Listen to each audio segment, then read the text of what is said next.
buenas noches. Estamos en Perspectivas. Belén, ¿cómo te va? Hola, Enrique, muy buenas noches. Bienvenidos a todos. Tenemos un programa hoy muy interesante, muchos temas, mucha información de último momento, Enrique, así que vamos empezando. Muchísimos temas. Ayer en el Senado se aprobó, por fin, diré yo, la minuta, el dictamen que se había aprobado en comisiones, en las Comisiones Unidas del Senado, en relación al, bueno, yo diría en relación al Sistema Nacional Anticorrupción, aunque la parte más polémica del Sistema Nacional Anticorrupción sigue siendo este asunto de la declaración 3 de 3. Así es. Y se ha generado mucha polémica, Belén, por distintas razones, diría yo.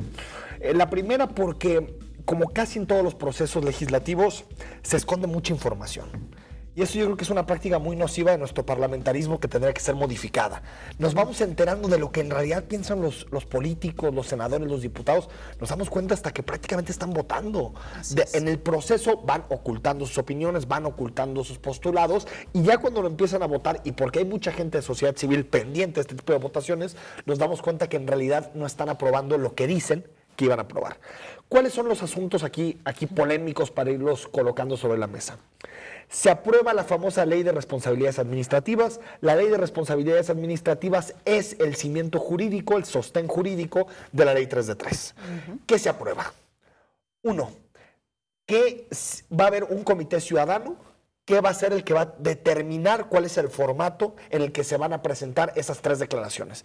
¿Por qué esto es negativo? Uno diría, bueno, es una buena solución, es una buena salida, un comité ciudadano, porque no se adopta, que es lo que pedían más de 600,000 firmas de ciudadanos, no se adoptan los tres formatos que ya venía trabajando el INCO y que habían sido bastante buenos en la última elección o bastante positivos. Y creo que esto nos habla de que a esos tres formatos en específico los políticos le tenían algo de miedo. Y lo segundo es que en el artículo 29 se metió un adendum que de alguna forma le da la libertad a los políticos y le da la libertad a los distintos funcionarios de salirse con la suya en materia de no publicitar cierta información. ¿Por qué? Porque les permite que por razones privadas, por motivos de seguridad o por alguna u otra razón, puedan clasificar de alguna forma información e ir rasurando su 3 de 3. Claro. Entonces al final tú dices, Belén, yo tengo una casa de 2 millones de pesos, pero por motivos de seguridad digo que no voy a decir dónde está.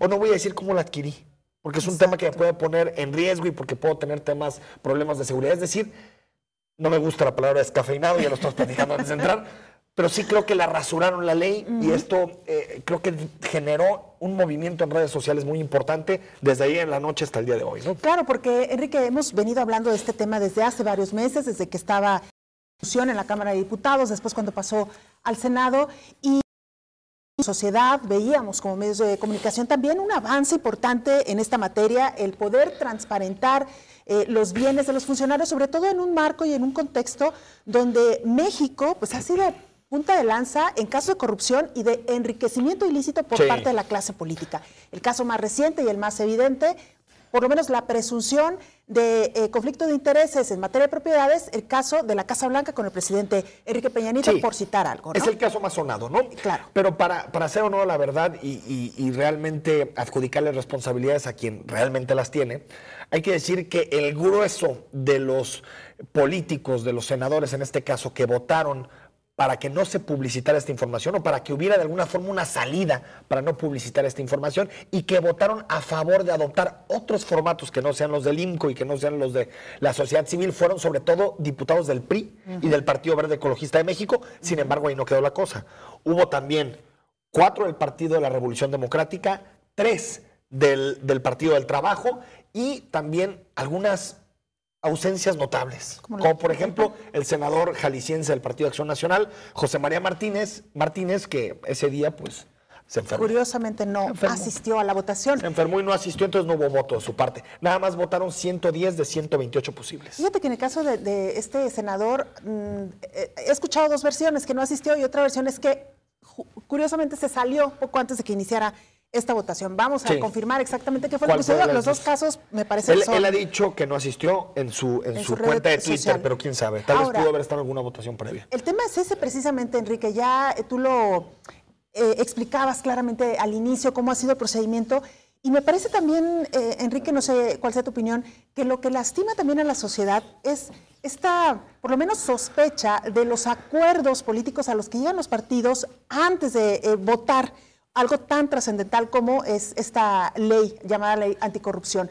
porque al final de cuentas, curiosamente, los partidos políticos, como tú ya lo mencionabas, algunos de ellos suelen votar en bloque. Sí. En el caso específico de Jalisco, el diputado independiente Pedro Kumamoto hoy ha puesto precisamente el dedo en al menos los 3 senadores jaliscienses, ¿no? Tú ya mencionabas a José María Martínez, pero fue el caso también de Arturo Zamora, del Revolucionario Institucional, y también del PRI, Jesús Casillas, ¿no? Son los 3 senadores jaliscienses. Estos dos del PRI votaron en contra de la ley y Pedro Kumamoto está pidiendo hoy rendición de cuentas del porqué del voto, ¿no? A lo que me refiero con el tema de confusión es porque le reclaman en redes sociales a Arturo Zamora y Arturo Zamora dice, no voté en contra, no. Votó a favor de que el Comité Ciudadano del dictamen, de que el Comité Ciudadano es el que defina o es el encargado, el órgano de definir los formatos. Pero votó en contra, aunque en realidad eso no se puso a votación, más que solamente el adendum que propuso PAN y PRD, votó en contra de que sea el mismo formato que venía manejando el INCO durante la campaña y que no era obligatorio hasta el día de hoy. Exacto. Es decir, votó contra eso. Y también, esa sí la votó desde el primer dictamen, a favor de que existan estas reservas de información, que yo diría, Belén, que es lo más preocupante, porque al final, si hay un comité ciudadano que se organiza bien, con equilibrios, puede ser que salga un buen formato de ahí. ¿Por qué no? Creo que lo más preocupante es que existe una salida tan clara en un artículo para que alguien reserve información. Porque lo importante de esto es decirle al funcionario, a ver, tú tienes 10 años trabajando en la administración pública, has ganado esto. ¿Cómo es posible que tengas una casa de 30 millones de pesos? Exacto. O que tengas 5 coches. Es decir, y si tú te puedes reservar información por motivos de seguridad, porque pueden secuestrar a una hija, porque puedes tener problemas en tu casa, pues al final este tipo de leyes tienen poca efectividad.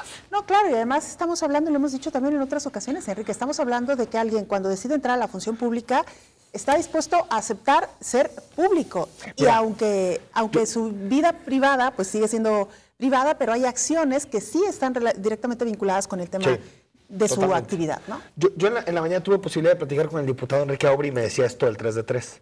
Decía, es que mi seguridad, ¿no? Y no puedo poner a mis hijos, a mi familia en un problema. Y le decía, yo creo que cuando un político toma la decisión de estar en política tiene que hacer sacrificios y tiene que tener costos. Y uno de ellos claramente es la privacidad. Y le ponía el ejemplo de Estados Unidos. En Estados Unidos el presidente más poderoso del mundo, en sus declaraciones no solo declara su dinero, sus impuestos, sus intereses, también sus enfermedades, su estado de salud, a qué escuelas atienden sus hijos, toda la información. Y nunca he visto que Obama diga, oigan, si voy a Orlando me puede pasar algo. No, o sea, ¿por qué? Porque es una obligación. Si tú eres político tienes que transparentar. Esa salida en materia de seguridad me parece, Belén, un argumento cínico. ¿Por qué cínico? Porque toda la gente se tiene que enfrentar a problemas de inseguridad todos los días y el político dice, no voy a transparentar porque me puede pasar algo y atrás traigo 3 escoltas. Claro. Sí parece un argumento verdaderamente que roza en el cinismo. No, totalmente. ¿No? Y además, Enrique, ahora sí que como dice el dicho popular, el que nada debe, nada teme. Si son bienes, ahora sí que valga la redundancia, bien habidos, ¿cuál es el problema de explicar, a ver, yo vengo de una familia con muchos recursos y aquí se explica el secuestrador se va a meter a ver el 3 de 3 para ver si te puede secuestrar o qué? O sea, no, es que además, es absurdo.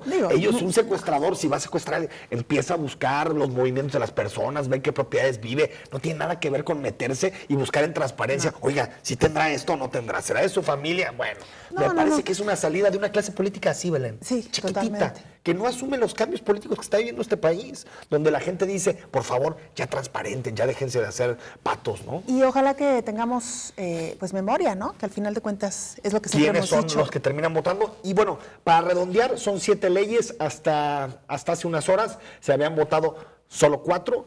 Creo que las más importantes, pero las menos mediáticas, siguen en las votaciones en los siguientes días. Yo pondría al menos una que tiene que ver con la Fiscalía Anticorrupción Autónoma. Hay que ver si realmente es autónoma o no, porque de pronto se vende que la autonomía es poner que su presupuesto es constitucional, es decir, que no puede descender su presupuesto de año a año y por lo tanto no puede haber esa maniobra política por parte del Ejecutivo. Y la segunda que se suele vincular al tema de la autonomía es que lo elija el Congreso. Si son esos dos eslabones que así venía la primera minuta que se discutió, creo que no va a abonar en nada. Una fiscalía autónoma tiene que hablar de perfiles, tiene que hablar de trayectorias, tiene que hablar de que participen las universidades, de que participen organismos de la sociedad civil. Solamente así blindas a una institución de los posibles intervenciones de otros poderes, ¿no? Sí, totalmente de acuerdo. Oye, Enrique, antes de irnos a la pausa, por cierto, estamos recibiendo comentarios ya de parte de la audiencia en torno a este tema. Vamos, por supuesto, a darle salida. Pero mira, hablando de leyes y que a veces pensamos que las autoridades pues no tienen toda la intención realmente de entrarle a temas importantes. A propósito de la masacre en Orlando, que abordaremos en el segundo bloque, pues tuvo repercusiones en Jalisco porque hubo 2 funcionarios, uno municipal y otro estatal, que publicaron en redes sociales comentarios homofóbicos sí, en torno a esta situación. Ambos funcionarios fueron separados, o se anunció su separación apenas unas horas antes de que colocaron este post en la red social. ¿A qué vamos con todo este tema? Que a propósito de este asunto, tuvimos la oportunidad de revisar una nueva ley que se aprobó el año pasado en Jalisco y que tiene que ver precisamente con la ley de la prevención y la erradicación de la discriminación en Jalisco. A propósito de esta ley, se establece algunas sanciones, y lo dice claramente desde el artículo 57, para aquellos funcionarios y también ciudadanos que incurran en actos de discriminación, que fue el caso al que nos estamos refiriendo. Y llama la atención, Enrique, porque esta ley, que debería sancionar con todo el rigor de la ley actos de discriminación, vemos que lo que propone en primera instancia es solamente una amonestación pública. Si el funcionario o la persona señalada reincide en un acto o una conducta discriminatoria, se le impondrá una multa de 300 a 1,300 días de salario mínimo. En la segunda ocasión que cometa alguna o más conductas discriminatorias, se le pondrá una multa de 500 a 1,500 salarios mínimos, y solamente hasta una cuarta ocasión se propone la remoción definitiva del cargo. Y estamos hablando de que se propone, ni siquiera se ordena la separación del cargo del funcionario. Ya lo decíamos, Enrique, en un estado donde en los últimos 13 años ha habido al menos 155 asesinatos por odio y homofobia, y donde hoy por hoy tenemos los primeros lugares en materia de feminicidios en Jalisco a nivel nacional, pues esta ley que sanciona, en mi opinión, de manera muy tibia, sí, los actos de discriminación y los actos, pues, de odio hacia otras personas. No, incluso muy tibia, me pareció muy tibio el calificativo. Lo que me refiero es que creo que, bueno, que ojalá no estén viendo los funcionarios esto, porque ya les diste un salvoconducto para defender su puesto, pero sí creo que qué bueno que la voluntad política de remover a 2 indeseables se impuso sobre este tipo de legislaciones que claramente son regresivas. Si alguien hace ese tipo de comentarios, se tiene que ir, no tiene que cobrar del dinero público. Qué bueno que al final fue una decisión política y no atendieron a estas leyes que son absurdas. Sin embargo, es importante saber que la ley está así. No, se tiene que modificar ya. Se tiene que modificar ya. Y que el Consejo se ponga las pilas también, porque ni siquiera han sesionado. Y también ver que yo creo que es importante la magnitud del comentario, todo eso. Tiene que haber de alguna forma también una defensa de la persona que los hace. Al final tiene que haber debidos procesos. Totalmente de acuerdo. Bueno, continuamos con el caso Orlando después de la pausa.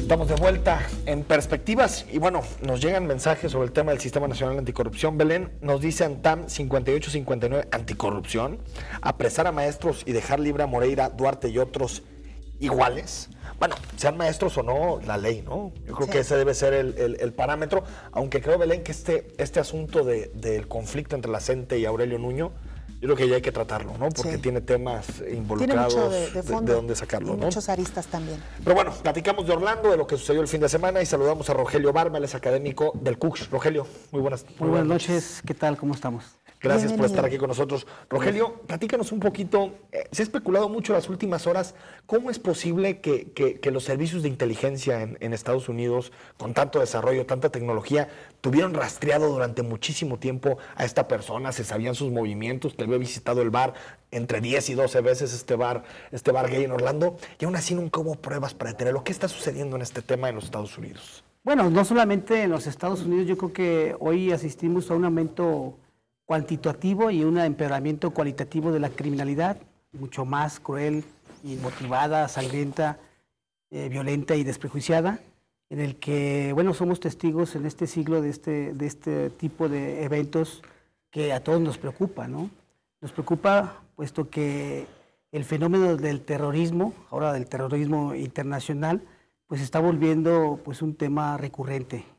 Lo vemos también en nuestro país. El mes pasado ocurrió algo similar en Veracruz con estas personas que murieron en un bar Y aquí hay que contextualizar el tema, ¿no? Si es un tema de terrorismo o es un tema de un acto de odio, un delito de odio, un delito violento en contra de un sector de la población, y qué es lo que se tiene que hacer a partir de estos hechos. A mí me llama mucho la atención, por ejemplo, que esta persona haya ingresado a ese bar con las armas de alto poder, ¿no? Es muy importante que no he podido yo poder alguna nota. Sí, es llamativo, ¿no? Es llamativo cómo esta persona entró. Y a partir de esto, los Estados Unidos tienen que, no todos los musulmanes son criminales. Ah, claro. Y él en los periódicos, y como lo podemos leer, él no estaba adherido a Daesh o a ISIS. Él solamente él se era fanatizó en internet. Así es, era simpatizante. Después, bueno, este movimiento terrorista pues se adjudica de manera gratuita. Y aparte, yo no sabía, pero la forma en que el Daesh o ISIS hace su membresía no tiene nada que ver con un proceso complejo, con el simple hecho de que tú expreses tu voluntad. Tu simpatía, claro. Y tu simpatía, con eso eres, digamos, tienes la marca, ¿no?, para operar terrorista. Pero lo que me refiero con el tema de qué está sucediendo con los servicios de inteligencia, porque lo mismo pasó en Europa, con el caso de París, que exacto, el Bataclan, uno de los que atentó en el Bataclan, vivía en Bruselas, tenía muchísimos años, lo tenían totalmente localizado y no se pudo actuar contra ellos. Sí, yo creo que aquí fallaron los sistemas de inteligencia que, bueno, pues presumen en todo el mundo, ¿no? No pudieron prevenir este hecho. Entonces, sí son muy estrictos cuando personas, por ejemplo, los mexicanos vamos a Estados Unidos y en este caso personas árabes, ¿no?, de origen árabe, son muy estrictos para poder ingresar al país.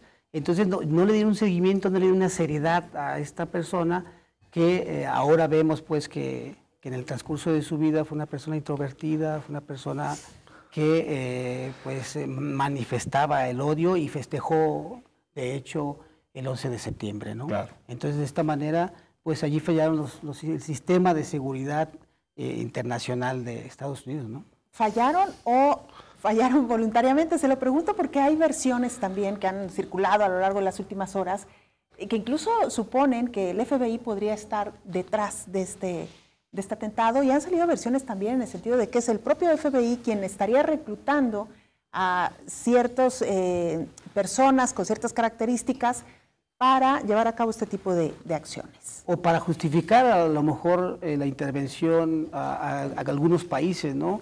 Yo creo que es muy aventurado poder establecer esa responsabilidad del FBI. Trump le echó la culpa a Obama, dijo que él tenía algo que ver, ¿sí?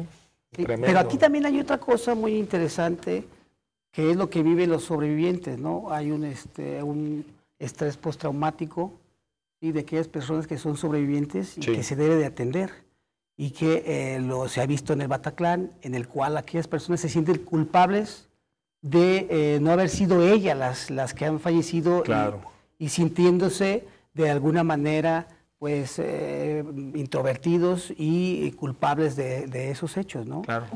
Un caso muy dramático, el de este joven sobreviviente de Orlando, que decía que se había tenido que cubrir con cuerpos para evitar ser el asesinado, ¿no? Me imagino tremendo, la experiencia. Sí, una experiencia así es. tremenda. Y bueno, pues ahí se debe trabajar con ellos, porque también a partir pues de los eventos de Vietnam, cuando estuvieron en guerra, aquellas personas que no murieron en esos hechos, ellos se hacían pues, se sentían culpables de no haber muerto, y aquella persona que murió, ellos decían que eran mejores que ellos, ¿no? Entonces ahí tiene que haber un tratamiento psicológico muy importante. De acuerdo. Ahora, profesor, en el caso de París y en los otros atentados, Bruselas, todo, pues está claro, ¿no? Son miembros de Daesh, son miembros de ISIS, y está claro incluso el perfil, ¿no?, de cada uno de los que atacaron.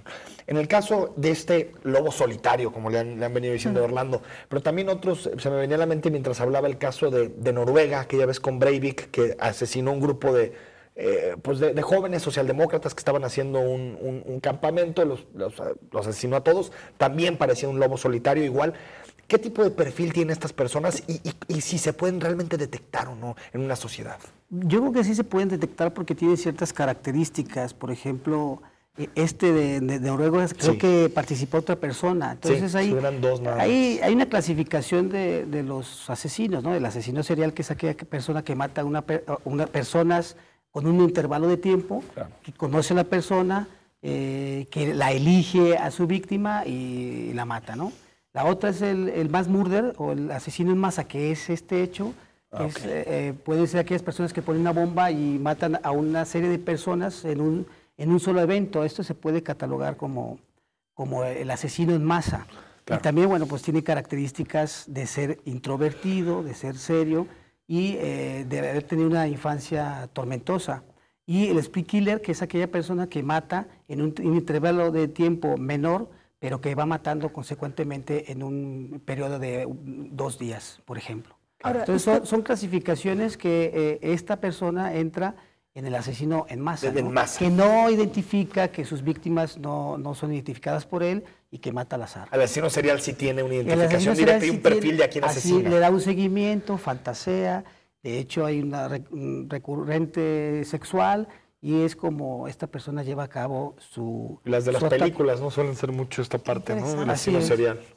Oiga, maestro, hace un momento usted mencionaba pues estos dos factores, el terrorismo y el crimen de odio o la homofobia en este caso. ¿Qué tantos antecedentes hay en algunos casos que confluyan estos dos factores? Pues se pueden separar. Indudablemente el fin del terrorismo pues es cambiar una idea, cambiar una política. Por ejemplo, el terrorismo de España, el terrorismo de Inglaterra, pues son distintos. Es un terrorismo político que lo que se hizo en su tiempo era para liberar en un territorio, ¿sí?, para independizarse de España, en el caso del País Vasco. Del País Vasco, ¿no? Y pues, por otro lado, estos delitos de odio, bueno, se identifican con una aberración hacia un sector social que en su cultura no es aceptada. Por ejemplo, en los países árabes, el Código Penal establece, por ejemplo, la homosexualidad como un delito. Como un delito. Y la manera... Y los cuelgan. Sí, los cuelgan, hay lapidaciones, ¿sí? Ahora, profesor, ¿cómo define? Porque siempre ha habido este debate. Desde mi punto de vista, terrorismo siempre lleva alguna connotación política. Desde su punto de vista, no. Es decir, puede haber actos terroristas que no tengan una reivindicación política. El Código Penal lo establece con el fin de causar terror. Así es. Entonces, en el Código Penal de México, el Código Penal Federal establece el terrorismo y el terrorismo internacional. Y ahora con la modificación en la ONU, establece el financiamiento del terrorismo. Se modificó hace poco el Código Penal para establecer esa modalidad sobre el financiamiento y que se encuentra ahorita, se acaba de reformar la Ley Federal contra la Delincuencia Organizada y establece este tipo de circunstancias para establecer el tipo de delito que es delincuencia organizada y el terrorismo entra dentro del delito de delincuencia organizada. Si hacemos un símil aquí en México sobre estos hechos, pues no sería delincuencia organizada porque solo es una persona la que se llevó el hecho, ¿no? Claro. Ahora, ¿qué lecciones nos deja este tipo de acontecimientos tanto para Estados Unidos? Sí, se replantearán la venta de armas y en México también, como usted ya lo mencionaba, ha habido casos, digamos, en el que el número de muertos ha sido quizá menor, pero igual de dramáticos y de reprobables. ¿Qué lecciones también nos puede dejar a México un acontecimiento de este tipo, maestro? Bueno, pues yo creo que aquí debe haber una política, el tráfico de armas, la venta de armas debe ser un tabú. Se debe de trabajar conjuntamente, bilateralmente, para evitar. Sería una ilusión, pues, que no se fabricaran armas, pero pues ellos son los que financian las campañas políticas y esto no lo vamos a ver. Claro. Entonces allí ya ha habido algunas propuestas legislativas para la prevención de las fronteras y ver de qué manera no introducir las armas aquí, porque esa arma que utilizó esta persona se compró legalmente en Estados Unidos. ¿Y es un arma de alto poder? De hecho, bueno, él es trabajador de una empresa de seguridad y ellos podían portar armas. Ellos tenían acceso. Tremendo que ya. Y además que esa arma la compró recientemente, ¿no? Esa arma Aunque ahora siempre los estadounidenses, sobre todo los conservadores, hablan de la segunda enmienda famosa, ¿no? Que para modificar la lista es el 75% del Congreso. Varias preguntas, profesor. Nos dice Luis GG, que le mandamos un saludo. terrible muestra de intolerancia y violencia ocasionada por la homofobia fomentada por grupos religiosos. Y retomo, ¿se debería de tipificar en las leyes el discurso de odio, por ejemplo, que hacen muchos grupos conservadores en nuestro país, como un delito? Yo creo que sí. Bueno, Brasil tiene un catálogo de delitos que se llaman delitos hediondos. Sí. Que tiene que ver con los delitos sexuales en contra de menores, que tiene que ver con el terrorismo, el tráfico de personas para su explotación sexual o laboral, y en este caso la homofobia. Entonces yo creo que sí se debe hacer un planteamiento para establecer un catálogo de conductas que tengan que ver con este tipo de delitos, pero no, el Código Penal no es la única solución, hay que ver de qué manera se puede prevenir. En este caso, por ejemplo, en las escuelas, cuando las escuelas se tiene que ver a aquella persona que es introvertida, que es callada, que a lo mejor sufre en silencio, poder acercarnos con él. Y esto se llama solidaridad, ser solidarios con la gente que padece algún que muchas veces es quien lo excluye, ¿no? Nos dice Andy Hall, una prueba más de que Estados Unidos le urge un control de armas, además de bajarse de su nacionalismo y entrarle la tolerancia, bueno, muchas cosas.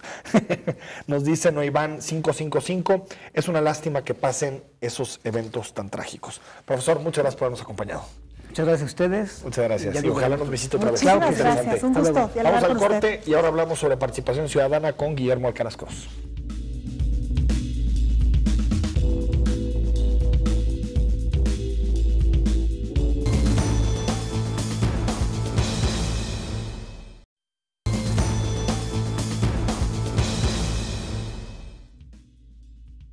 La Ley de Participación Ciudadana del Estado de Jalisco tiene como objetivo poner al ciudadano en el centro de las decisiones a través de 3 esferas: la participación directa, la democracia deliberativa y la rendición de cuentas, y la corresponsabilidad ciudadana. Con esta ley, los ciudadanos no solo podrán revocar una decisión a través del plebiscito si una propuesta de gobierno no tiene el interés público.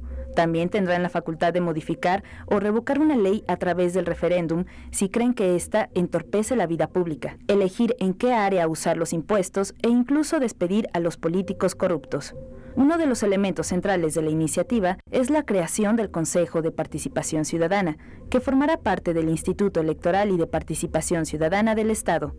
Esta noche en Perspectivas nos acompaña Guillermo Alcaraz Cross, presidente del Instituto Electoral y de Participación Ciudadana. Consejero presidente, bienvenido, muy buenas noches. Buenas noches, muchas gracias por la invitación. Muchos temas, pero antes de entrarle, Enrique, tenemos también participación de la audiencia. Hoy nos dice francotirador, los mexicanos no votaremos por candidatos que no hagan pública su declaración 3 de 3.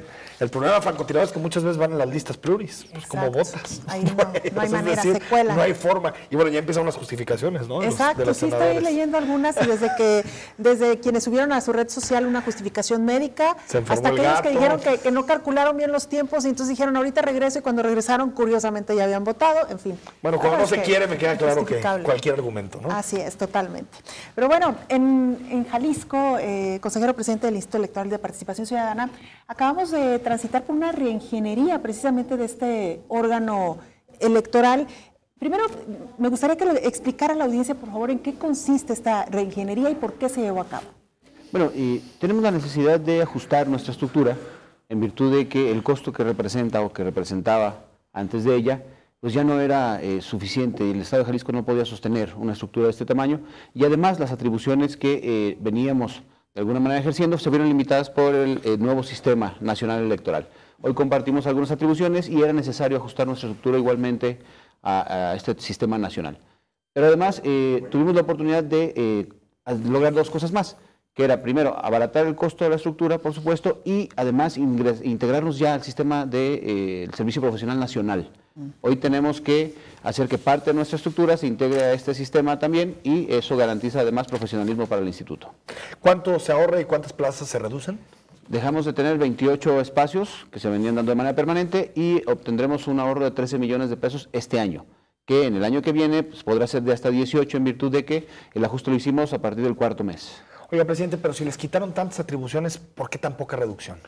Bueno, recordemos que en el diseño, no obstante, nosotros cedemos algunas prácticas de tipo electoral, sí tenemos hoy la exclusiva atribución de atender los temas de participación ciudadana, social en el Estado de Jalisco y la educación cívica. Y créeme que estamos entrando con todo el tema de la educación cívica.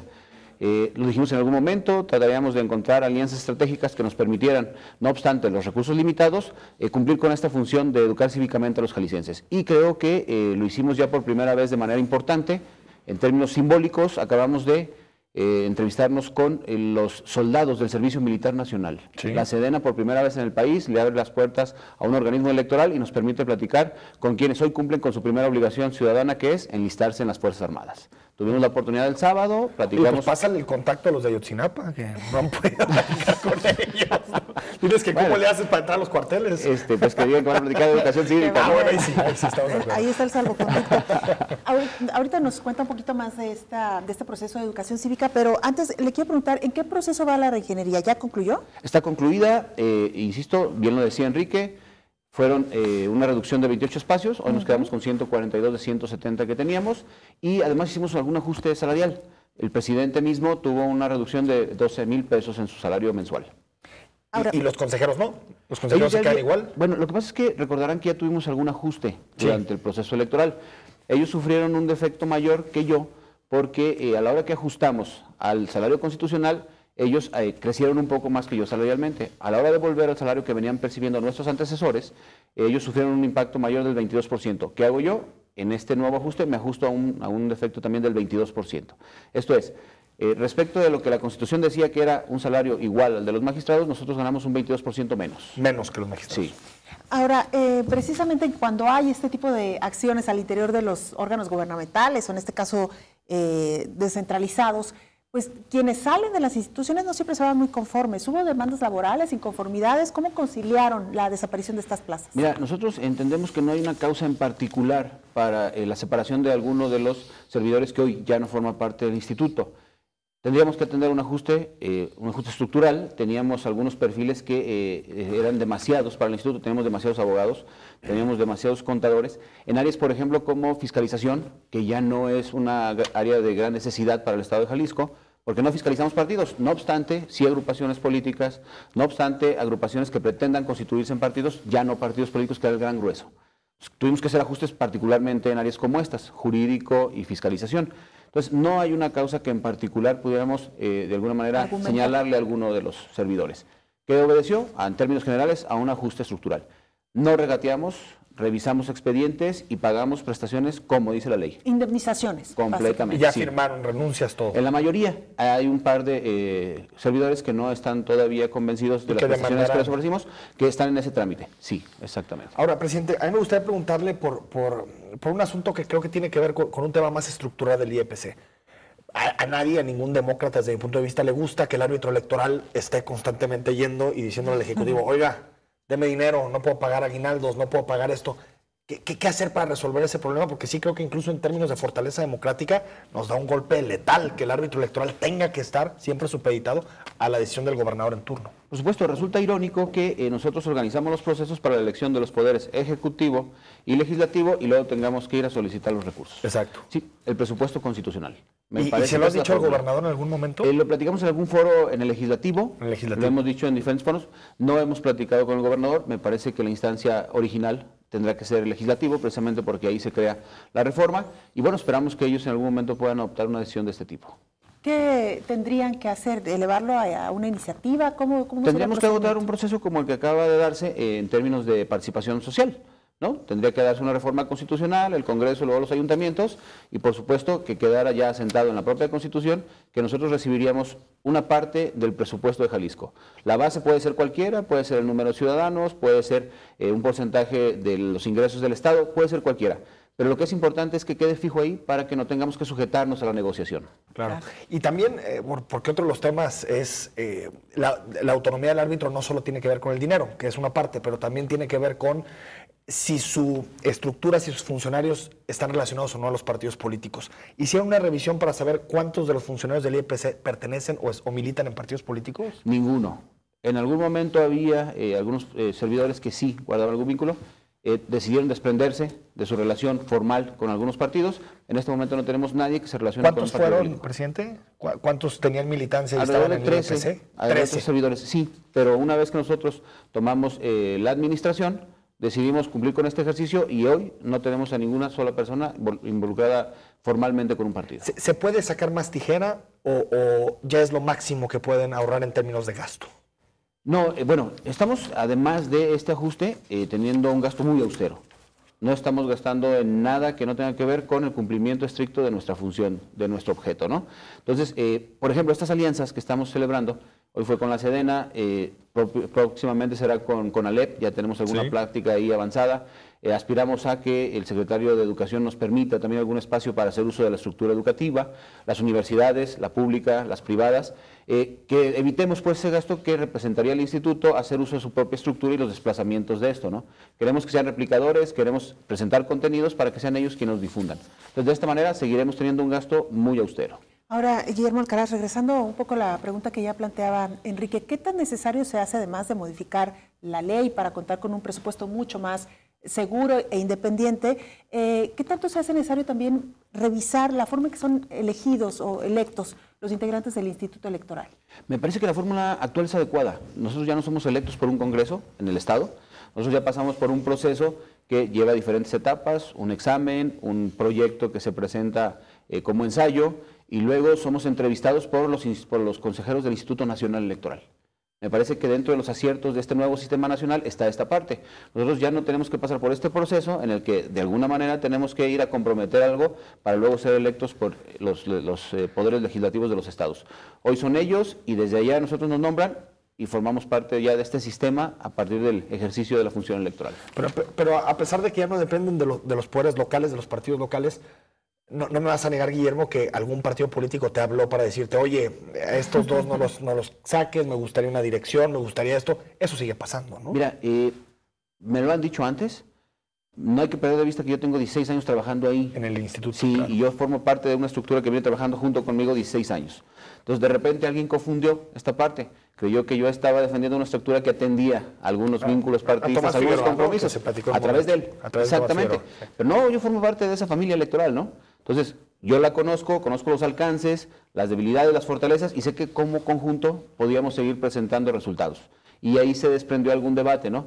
Ten la seguridad de que de ninguna manera actuamos. O sea, no se protegió ninguna cuota interna de nadie, ni del PAN, ni del PRI, ni de nadie. No, se protegió a quien venía trabajando y venía dándole resultados al Estado de Jalisco. Claro.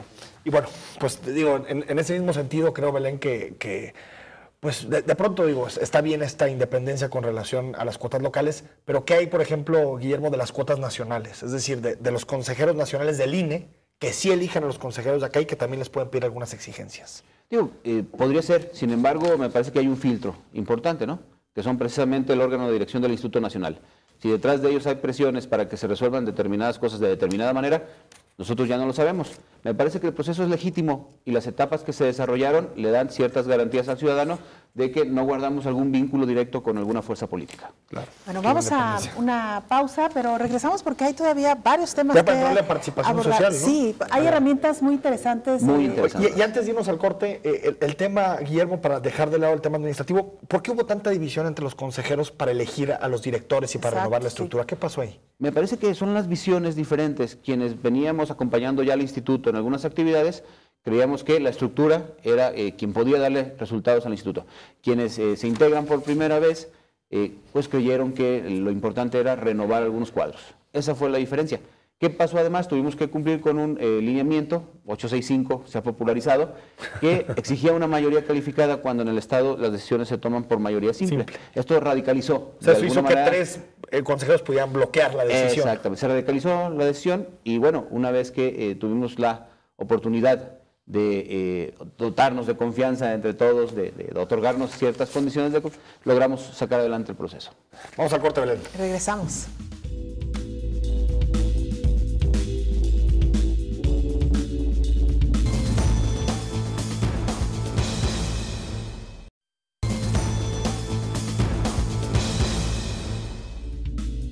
Estamos de regreso esta noche en Perspectiva. Se nos ha ido el tiempo volando, Enrique. Muchos temas, así que también vamos a darle celeridad con otros asuntos que queremos abordar hoy con el presidente del Instituto Electoral y de Participación Ciudadana, nuestro invitado esta noche. Guillermo Alcaraz, hace apenas algunas semanas quedó aprobada ya la Ley de Participación Ciudadana, nuevas herramientas para los ciudadanos. ¿En cuáles de ellas está involucrado o tendrá que ver el Instituto Electoral? En todas las herramientas que tengan que ver con un proceso, en el que tengamos que pasar por un desarrollo, por un cómputo de votos y por una declaración de resultados.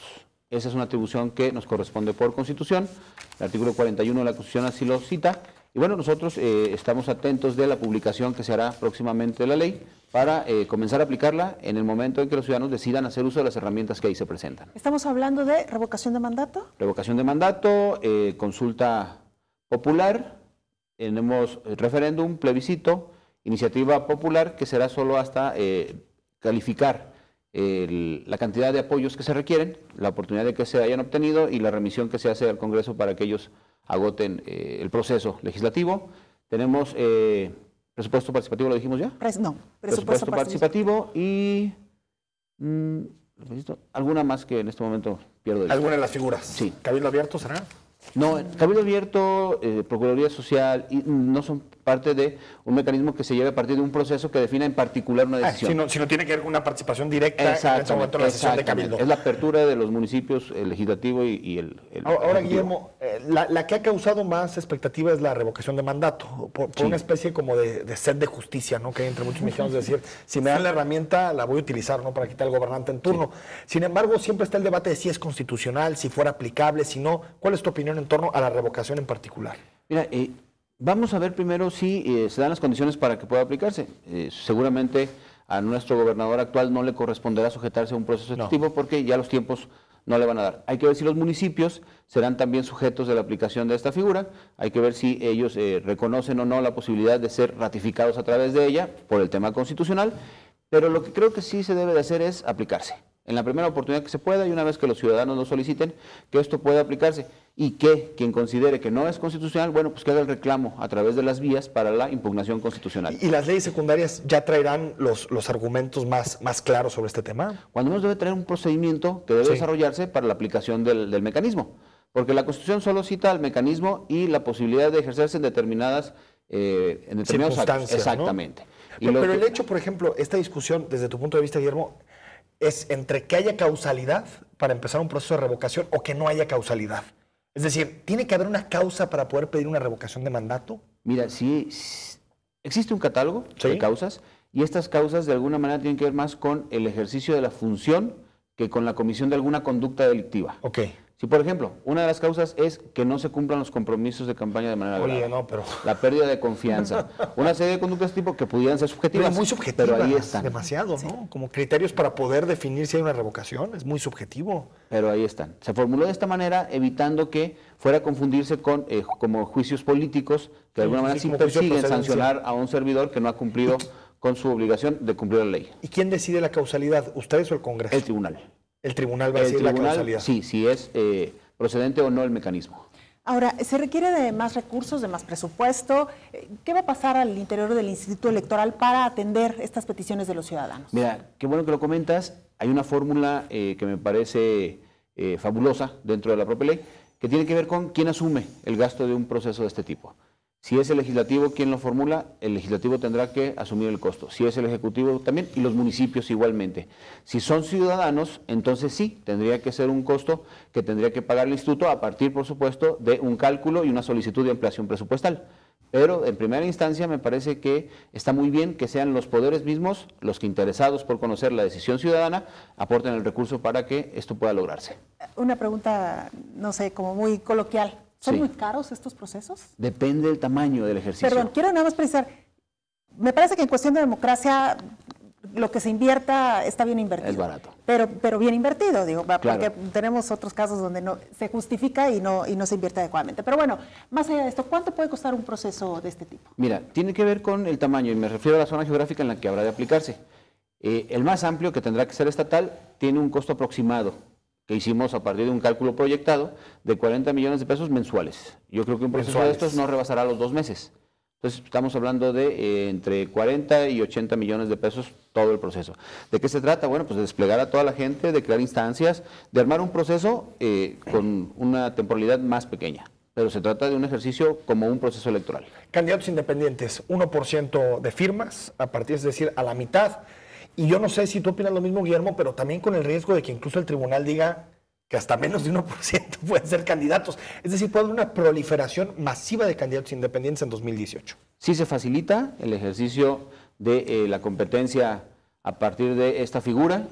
Por supuesto, sí es viable que crezcan las candidaturas independientes, en número por supuesto, pero ya resolvió, por ejemplo, la Corte que cada estado tiene la libertad de definir los umbrales para que puedan darse las candidaturas independientes. Esto es, Jalisco había resuelto que era el 2%, el tribunal en la sala superior resolvió que podía ser menos porque al final había un manual de prácticas en alguna parte del mundo que decía que el 1% era suficiente, que debimos atenderlo, pero me parece que en todo este proceso la sala superior se queda de lado porque nosotros negamos la oportunidad de competir a Guillermo Cienfuegos porque no alcanzó el porcentaje requerido, fuimos avalados por el tribunal local, fuimos avalados por la sala regional Guadalajara, ya no por la sala superior, lo que trajo la participación de él y lo que representó el gasto en la elaboración de boletas, pero luego la Corte dice no, cada estado tiene la oportunidad de definir los umbrales que requiera.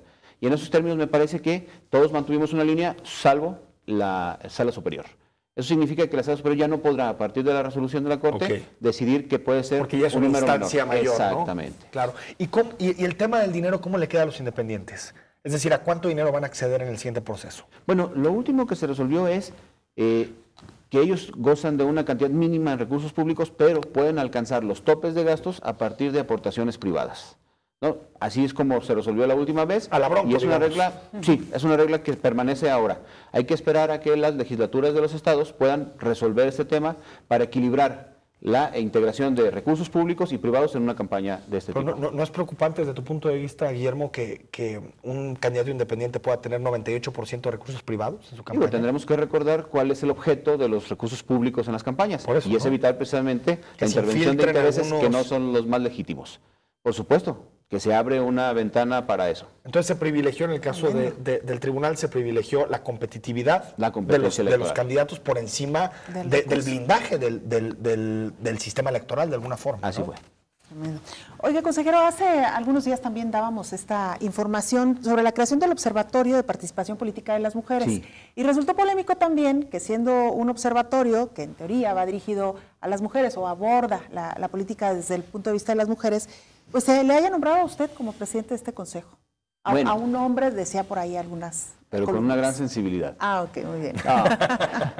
¿Qué pasa? Reproducimos nada más una fórmula nacional. A nivel nacional resulta igual, el Instituto Nacional Electoral, el Tribunal Electoral del Poder Judicial de la Federación y el Instituto Nacional de las Mujeres. ¿Qué hicimos acá? El Tribunal Electoral del Estado de Jalisco, el Instituto Electoral de Participación Ciudadana y el Instituto Jalisciense de las Mujeres. Entonces reprodujimos esta fórmula. No estamos encabezados todos los organismos por mujeres, en el caso de Jalisco solamente el Instituto Jalisciense de las Mujeres. Y bueno, esta presidencia va a ser rotativa. Hoy le toca al Instituto Electoral, enseguida será el Instituto Jalisciense y luego será el Tribunal. Entonces nos tocó en el turno. Y me parece que deja de ser relevante que un hombre encabece este observatorio cuando sí hay un ánimo verdadero por generar condiciones para una participación paritaria en la vida política del Estado. Claro, le quise hacer la pregunta porque era importante como hacer esta aclaración. Y también, en términos generales, ¿qué verá ese observatorio? Todo. Queremos observar todos los procesos en los que exista la oportunidad de participación paritaria entre hombres y mujeres. Queremos que se equilibre la participación, que las decisiones se tomen cada vez más por mujeres que van empujando fuerte para integrarse a la vida política de Jalisco. Entonces, ¿qué tenemos que hacer? Un seguimiento de esto, para que esto a lo que aspiramos en realidad en algún momento se materialice. Algunos mensajes que nos están llegando, Belén, nos dice Toribio Valencia, esto sería ideal, pero está como otras tantas leyes. ¿Qué certeza nos da a los ciudadanos que realmente funcionará? Por desgracia estamos tan hartos de la corrupción que cada que sale una ley, cualquiera, jamás pasa nada. Es decir, nunca existe un seguimiento para asegurarnos de la funcionalidad de estas. Tal parece, y creo que es así, que nuestros diputados solo están inventando qué hacer o a qué contrincante molestar, sin darse cuenta de que en la realidad, ellos lo ignoran y para lo que fueron elegidos. Existe bastante trabajo para realizar en bien de la ciudadanía.